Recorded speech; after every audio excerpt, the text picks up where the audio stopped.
Bonjour Président. Bonjour madame.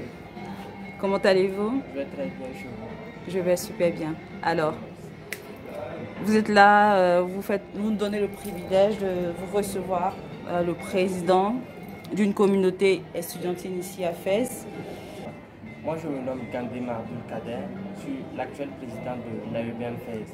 L'AEBM Fès c'est l'association des étudiants et stagiaires burkinabés au Maroc. Nous sommes ici depuis maintenant 9 ans. Nous avons également fêté cette occasion en fait cette année à Casablanca. Donc, nous sommes là ce soir dans l'optique de débattre sur le thème suivant. Le Burkina Faso est un pays où il ne faut pas investir du fait de l'insécurité. Originaire du Burkina Faso, le pays des hommes intègres, nous avons été ces dernières années appuyés par les attaques terroristes qui ont fait bon nombre de victimes. Vous êtes sans savoir que le terrorisme est un mal qui frappe actuellement l'Afrique, en particulier l'Afrique de l'Ouest, à savoir le Mali, le Niger, le Burkina et souvent même le Nigeria et récemment en Côte d'Ivoire. De 2015 à 2019, nous avons été attaqués à 201 reprises par ces malfaiteurs. 201 attaques terroristes en fait qui ont infligé bon nombre de dégâts à la population non seulement, mais également à l'économie. Ces attaques terroristes ont constitué une épine qui ont été une embûche, d'une part pour le bon développement de la population et d'autre part pour le bon développement de l'économie. On a eu plus de 80 000 déplacés internes du Sahel vers le centre. Également, c'est effréné en fait l'économie du pays parce que le Burkina Faso est un pays vraiment touristique. Nous avions enregistré en fait une baisse du tourisme au Burkina Faso du fait en fait que les attaques terroristes ont en quelque sorte marqué le Burkina Faso de telle sorte à ce que le Burkina soit inscrit en fait sur une carte rouge. Cette carte rouge est constituée en fait par le Quai d'Orsay. On va parler de l'aspect touristique qui a été profondément marqué. Nous pouvons voir d'autres secteurs tels que l'investissement dans le pays. Nous avons beaucoup de sociétés qui ont refusé de venir investir dans le Burkina Faso du fait de l'instabilité. Vous convenez avec moi que instabilité et économie ne riment pas ensemble. Comme le dit-on, les intérêts ne sont pas ceux du cœur. Donc, avec cet adage, nous pouvons dire que les investisseurs ont d'une part raison de ne pas venir investir au Burkina Faso. Mais est-ce une raison suffisante, valable en fait, pour ne pas venir investir dans ce si beau pays? La problématique est posée.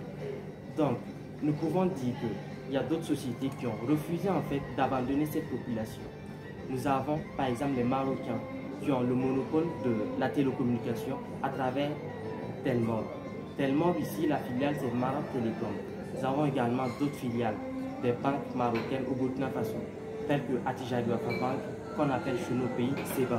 Également la banque Atlantique, la banque populaire qui sont installées au Burkina Faso.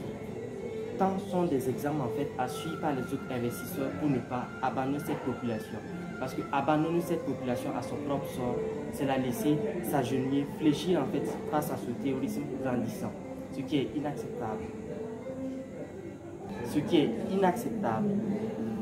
Ceci étant, nous devons alors inviter les investisseurs à venir parce que nous avons la triste mémoire en fait du PNDS. Le PNDS en fait c'est un programme de financement que l'ancien gouvernement de Paul Kaba-Thiéba avait mis en place pour sauver la population de la pauvreté. Vous êtes sans savoir que le Burkina Faso est un pays l'un des plus pauvres au monde, quand bien même qu'il possède en fait un gros capital, tant sur les richesses naturelles que sur les richesses humaines. De ce fait, le PNDS est un fonds d'investissement que l'ancien gouvernement avait mis en place, en fait, d'attirer en fait les investisseurs. Ces investisseurs, à travers leurs investissements, allaient développer non seulement les infrastructures du pays, mais par la même occasion développer l'économie qui se portait déjà un peu au mieux. Nous avons noté une forte croissance de l'économie, quand bien même que le tourisme frappe très fort. Un taux de croissance d'au moins 3%, ce qui est vraiment significatif et qui est encouragé par les grands instituts comme le FMI et la Banque mondiale. Le PNDS a fléchi à cause du terrorisme. Pourquoi le terrorisme? Parce que nous avons mobilisé un fort capital du côté de la France autour d'une table ronde où le président Macron avait promis plus de 1000 milliards d'investissements en fait au Burkina Faso. Mais le constat fut amer, très amer. Pourquoi amer? Parce que le terrorisme en fait a constitué une embûche au financement de ce projet. ça a vraiment porté un coup dur en fait au gouvernement de M. Paul Kabatieva. Le PNDS n'a pas été porté au mieux.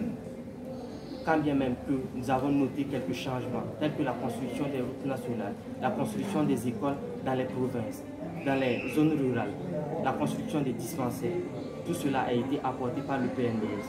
Mais le PNDS pourrait se porter au mieux si le terrorisme n'était pas aussi grandissant. Est-ce une raison d'abandonner cette population à son petit sort? Non, je ne pense pas.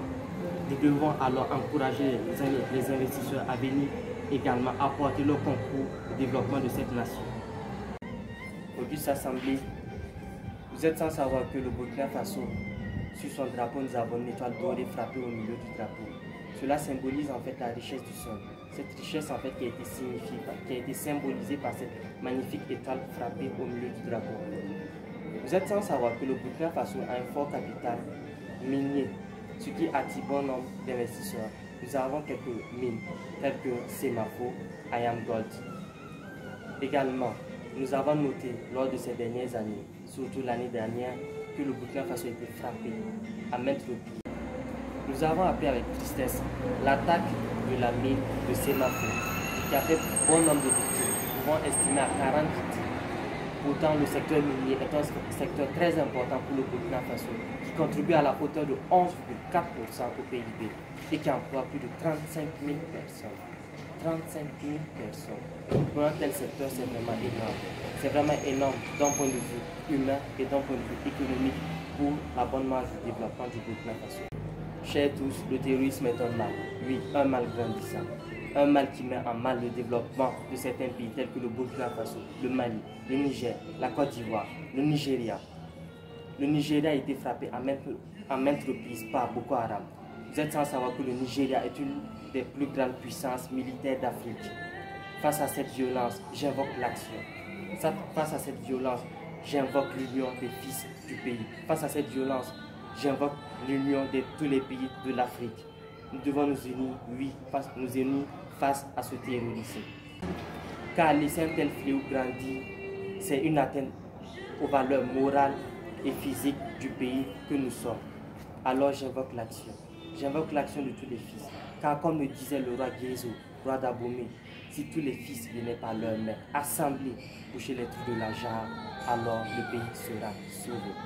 Il y a un adage qui dit, si nous ne pouvons pas combattre le feu par l'eau, alors combattons le feu par le feu. Autrement dit, si nous ne pouvons pas combattre le terrorisme par les mots, combattons le terrorisme par l'action, par la force. Sans ambiguïté, nous sommes tous unanimes que le Burkina Faso est le pays de l'hospitalité.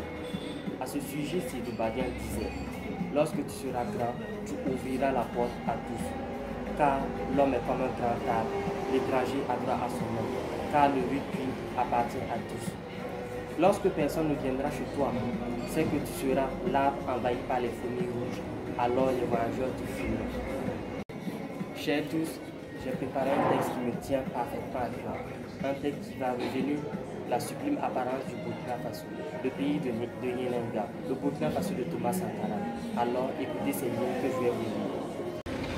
Au pays le plus hospitalier de l'Afrique de l'Ouest, le Burkina Faso, le pays des hommes intègres.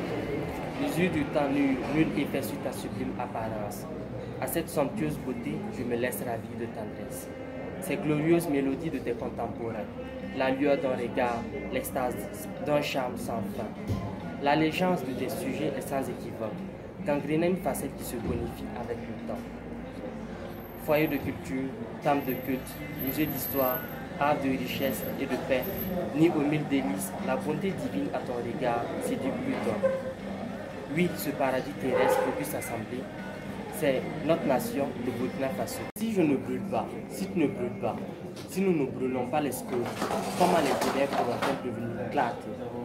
Je poursuis avec Confucius qui disait, plutôt que maudire les ténèbres, allumons une chandelle, aussi petite soit-elle. Alors, chers tous, nous avons essuyé nos larmes, car nous avons le droit et le devoir de résister. Prions que je choisisse celle-ci. Merci.